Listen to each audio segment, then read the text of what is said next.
तो आज की क्लास में हम ये सीखने वाले हैं कि मेक का क्या मतलब होता है। जब हम इसको सेंटेंसेस में यूज करेंगे तो उस वक्त ये किस तरह का सेंस दे रहा होगा, इसकी स्ट्रक्चर इंग्लिश में क्या होती है, और जब हम इसके उर्दू सेंटेंसेस बनाते हैं तो ये किस तरह के सेंटेंसेस होते हैं, और जब हम इनको इंग्लिश में कन्वर्ट करेंगे तो वो हम किस तरह से सेंटेंसेस बनाएंगे। Assalamu alaikum. Welcome to Knowledge for Students. Students, today we are starting class number 73, and in today's class we will talk about make. But before starting this class, if you like my videos, then click on the like and share button. And if you're having any type of confusion or any type of problem or question, then you can go to the comments box and you can write the comment over there. So I will try my level best to clear up your confusion as soon as possible. Okay, students? तो students, usually जो make का मतलब होता है वो बनाना मतलब होता है, लेकिन आज जिस सेंस में हम मेक का यूज करने जा रहे हैं, that is not gonna give the meaning of banana, that is gonna give the meaning of करवाना, यानी कि कोई काम करवाना। अब देखिए, कुछ काम करने की इंग्लिश तो होती है लेकिन करवाने की इंग्लिश नहीं होती, तो उस तरह के सेंटेंसेस के अंदर हम मेक का यूज करने वाले हैं। लाइक लिखना की इंग्लिश है, लिखवाना की इंग्लिश नहीं है।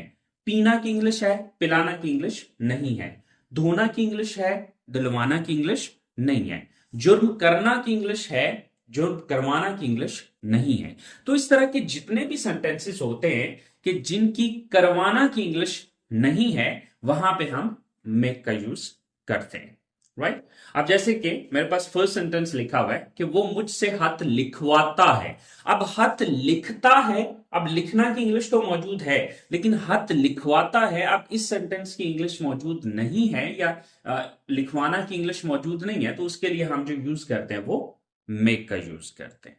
ओके, अब हमें इस चीज में ये अंडरस्टैंड करना है कि भाई हमारी स्ट्रक्चर क्या होगी। First of all you have to write down subject, after that you have to use make, then object. After that basically यहां पर ऑब्जेक्ट प्रोनाउन यूज किया जाता है, या फिर कोई भी ऑब्जेक्ट जिससे वो काम करवाया जा रहा होगा उसकी इंग्लिश यहां पर आएगी। Then first form of the verb and then object और other words. Mean to say, आप यहां पर ये जो मैं ऑब्जेक्ट का वर्ड यूज कर रहा हूं, इस बात का मतलब क्या है। मीन टू से कि अब देखिए हमारे पास आई जो है वो एज अ सब्जेक्ट है, तो इसका ऑब्जेक्ट क्या होगा, मी होगा। तो इस जगह पे मैं आई कभी भी नहीं यूज कर सकता, यहां पर मैं मी का यूज करूंगा अगर ये काम मुझसे करवाया जाता है। अगर हमसे ये काम करवाया जाता है तो हम सब्जेक्ट के तौर पे जब यूज करते हैं तो वी होता है, लेकिन यहां पे हम यूज करेंगे us, right. Same like that you, so you का ऑब्जेक्ट यू ही होता है, so then they, it's object is them, he, him, she, her, and it, right।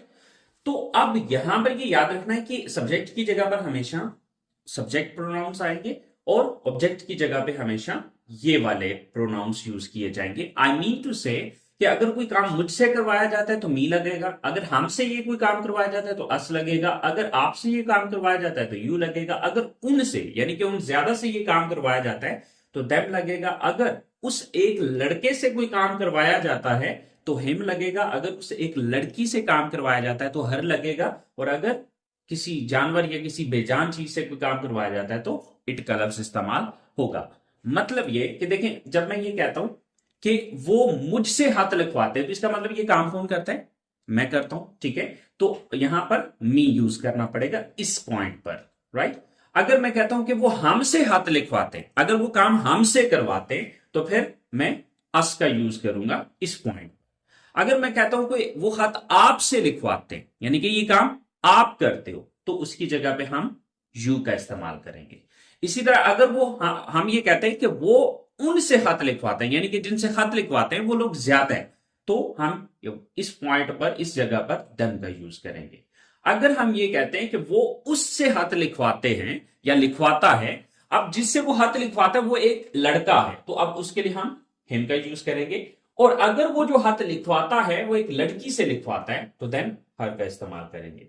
तो स्टूडेंट्स, इस तरह से आपने देख लेना है कि भाई ये जो काम करवाया जाता है ये किससे करवाया जाता है। तो इस तरह से आपने इन ऑब्जेक्ट्स का यूज करना है या ऑब्जेक्ट प्रोनाउंस का यूज करना है। और it is not really important कि हमने सिर्फ ऑब्जेक्ट प्रोनाउंस का यूज करना है। देखिए यहां पे कोई नाम भी आ सकता है, जैसे कि मैं कहता हूं वो अली से हाथ लिखवाता है, तो अली एक प्रोनाउन नहीं है, ये एक नाउन है, ये एक नाम है, ठीक है। तो यहां पर फिर डायरेक्टली अली अप्लाई करना पड़ेगा या अली लिखना पड़ेगा, ठीक है। तो चलें अब यहां पर हमारे पास 4 सेंटेंसेस लिखे हुए हैं। So let's make them in English. अब हम इनको इंग्लिश में बना के देखते हैं कि हमने जब इनको इंग्लिश में कन्वर्ट करना है तो then how can we make them. So my first statement is वो मुझसे खत लिखवाता है। So who does this action, ये काम करता कौन है, लिखवाता कौन है, वो एक लड़का है। सो first of all he, after that makes. अब यहां पर मेक की जगह पे मैंने मेक्स क्यों लगाया, अगर आपने प्रेजेंट इंडेफिनिट वाली क्लास का पार्ट 2 देखा है तो देन आपको आसानी से पता चल गया होगा कि भाई मेक्स मैंने क्यों यूज किया, because the subject is he, right. He makes. अब ये काम करवाता किससे, मुझसे करवाता है, तो मी। ही मेक्स मी। काम क्या करवाता है, लिखवाता है। सो हियर लिखवाना की इंग्लिश चूंकि नहीं है तो मैं लिखना की इंग्लिश ही लिखूंगा, लेकिन जब मेक्स लग जाता है तो अब ये लिखना की इंग्लिश नहीं दे रहा बल्कि लिखवाना की इंग्लिश दे रहा है। ही मेक्स मी राइट, वो मुझसे हाथ लिखवाता। लिखवाता क्या चीज है, letter. He makes me write a letter, right. He makes me write a letter, वो मुझसे हाथ लिखवाता है। इसी तरह से मैं उसे रोज पानी पिलाता हूं। कौन ये काम करता है, ये एक्शन कौन करता है, हु डज दिस एक्शन, मैं। सो आई। So after that, make. So here I don't need to write makes because the subject is not he, she, it or single name, because if we will have he, she, it a single name then we will put here makes. Sorry, यहां पर makes नहीं आएगा, just make आएगा because the subject is I. I make. Then किसे पानी पिलाता हूं, उसे। अगर वो एक लड़का है तो him लिखूंगा, अगर वो एक लड़की है तो her लिखूंगा। Okay, so I make him or her. अब दोनों लिख दिए। The reason is that because I don't know from the statement. अगर इस लिखी हुई स्टेटमेंट को देखा जाए तो हमें नहीं पता कि किसको पानी पिलाते हैं, वो एक लड़का है या वो एक लड़की है। तो इस चक्कर में हम जो है वो दोनों लिख देते हैं कि हिम और हर। लेकिन जब आप ओरिजिनलिटी में बात कर रहे होंगे या रियल में जब बात कर रहे होंगे तो आपको पता होगा कि आप किसकी बात कर रहे हो। आप किसी मेल की बात कर रहे हो या आप किसी फीमेल की बात कर रहे हो। If you are going to talk about a male then him, and if you are going to talk about female then you have to write here her. I make him और I make her. Then क्या करते हैं, काम क्या मतलब करते हैं, पिलाते हैं। तो पीना की इंग्लिश है, पिलाना की नहीं है, तो पिलाना के चक्कर में ही हमने मेक का यूज किया है। सो पीना की इंग्लिश है ड्रिंक। I make him और I make her drink. क्या पिलाते हैं, water. I make him और I make her drink water. Rose. So daily या every day.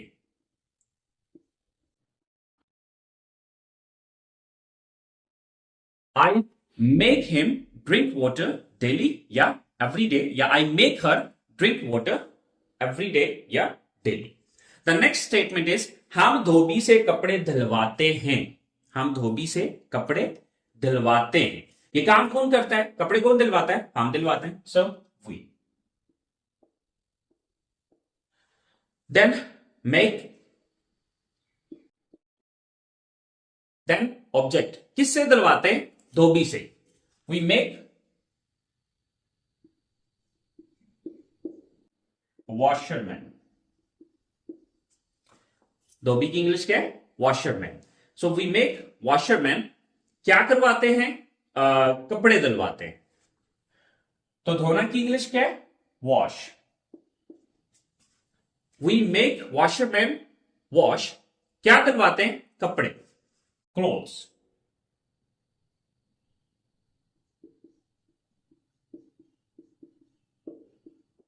We make washerman wash the clothes. So students, हमारे पास जो last statement है वो दूसरों से जुर्म करवाते हैं। सो हमारे पास सब्जेक्ट क्या है, सब्जेक्ट कौन है, वो, क्योंकि वो ज्यादा है। So they. Next make. They make, then object, ये जुर्म करवाते किससे, दूसरों से, तो दूसरों की इंग्लिश क्या होती है, अदर्स। दे मेक अदर्स, काम क्या करवाते हैं, जुर्म करवाते हैं। अब देखिए जुर्म की इंग्लिश होती है क्राइम, और जुर्म करना की इंग्लिश कॉमिट होती है, ठीक है। तो आप जुर्म करवाना के लिए हमने मेक लगा लिया और आगे commit crimes. Okay, they make others commit crimes. Okay, they make others commit crimes.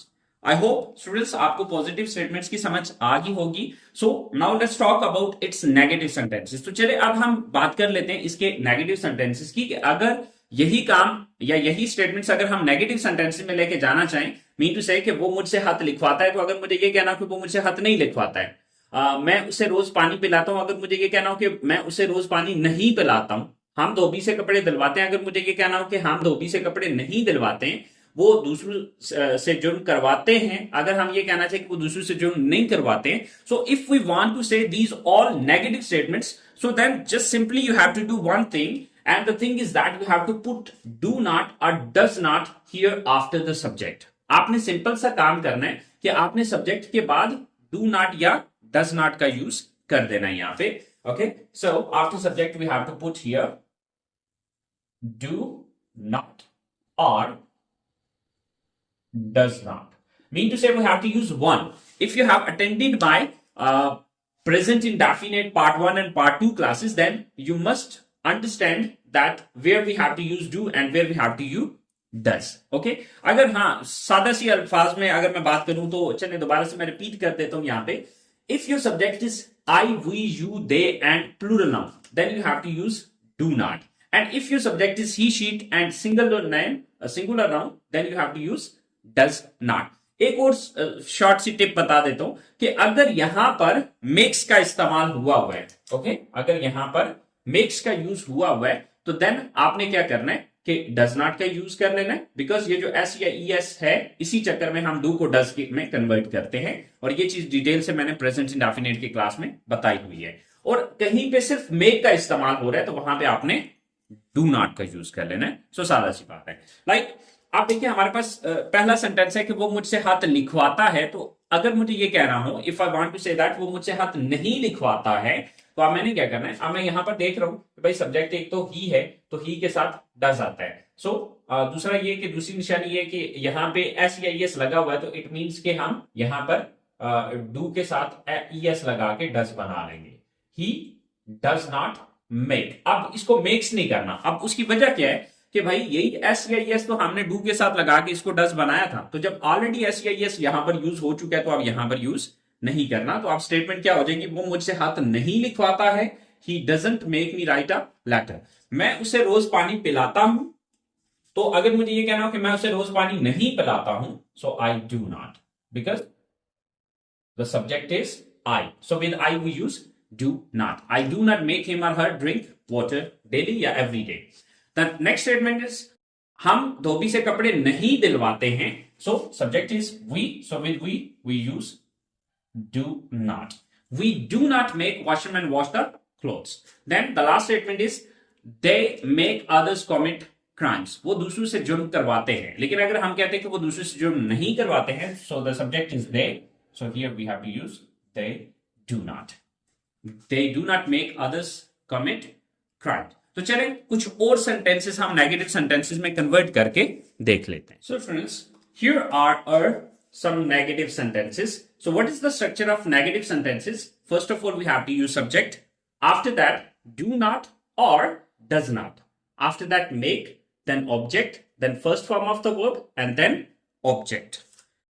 So students, हमारे पास जो हमारी फर्स्ट स्टेटमेंट है वो इमरान से कपड़े नहीं सिलवाते हैं। सो ये काम कौन करवाता है, वो, मीन टू से वो प्लूरल है, so they. Then with they we have to use do not, they do not, then make, then object. अब सिलवाते किससे नहीं है, इमरान से, Imran. They do not make Imran काम क्या करते हैं, सीव। सीना की इंग्लिश क्या है, सीव। अब सीना की इंग्लिश तो है, सिलवाना की नहीं है, उसी चक्कर में हमने मेक का यूज किया। Okay, they do not make Imran sew, क्या नहीं सिलवाते? The clothes.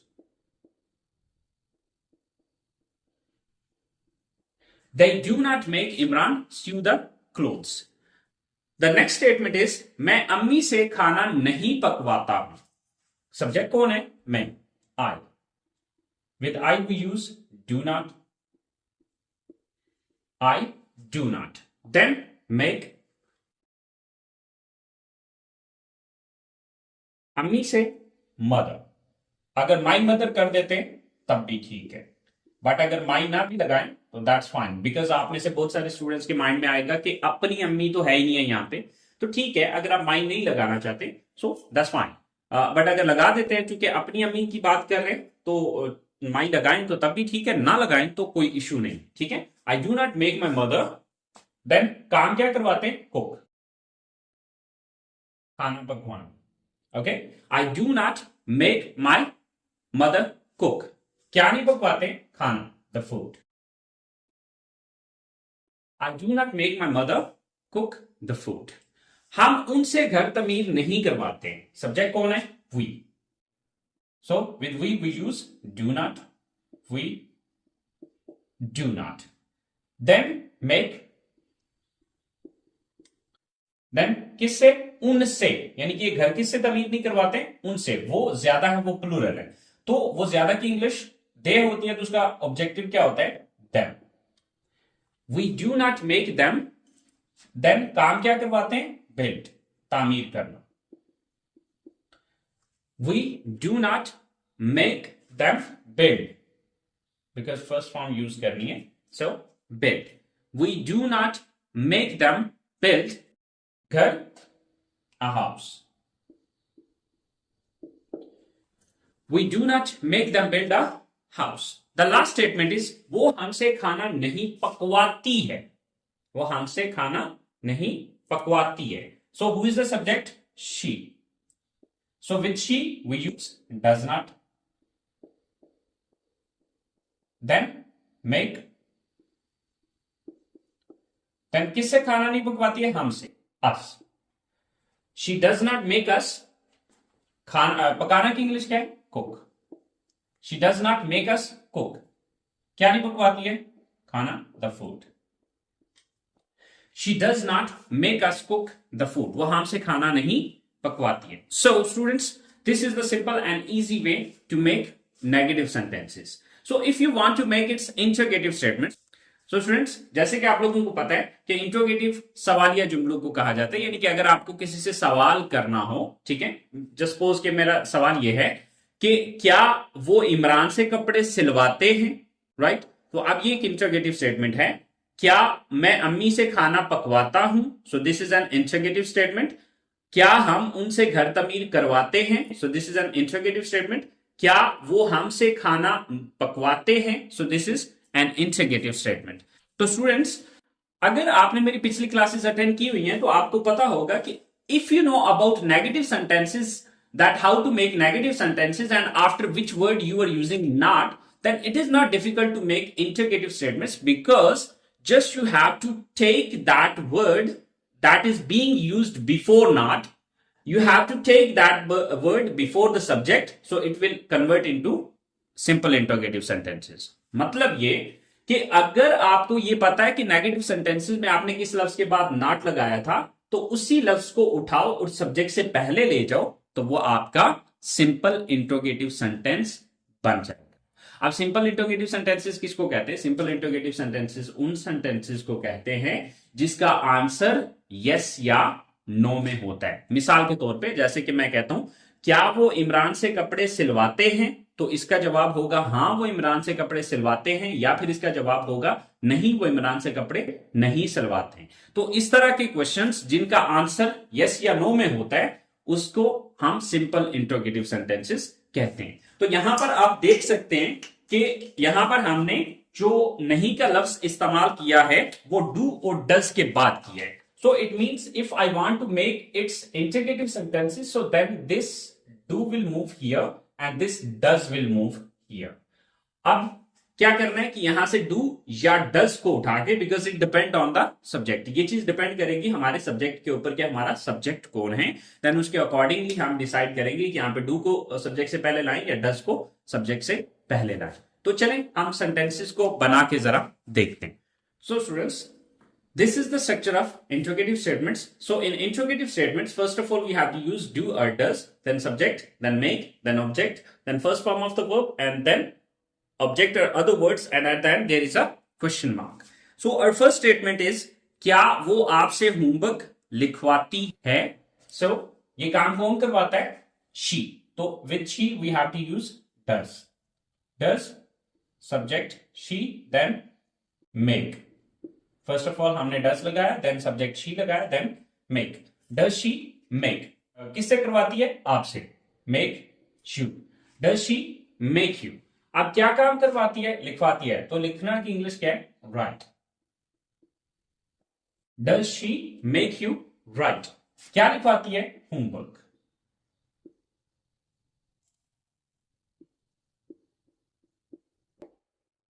Question mark. So, does she make you write homework? क्या वो आपसे होमवर्क लिखवाती है? The next statement is, क्या हम उससे क्रिकेट खिलवाते हैं? So, कौन ये काम करवाता है? हम, we. तो we के साथ do आता है। So, first of all, do, then subject, we, then make. अब किससे खिलवाते हैं? उससे। तो वो एक लड़का है, him. अगर लड़की होगी तो यहां पे him की जगह her का यूज करेंगे। So, do we make him? Then subject sorry verb क्या है? काम क्या करवाते हैं? खिलवाते हैं। तो खेलना की इंग्लिश है प्ले।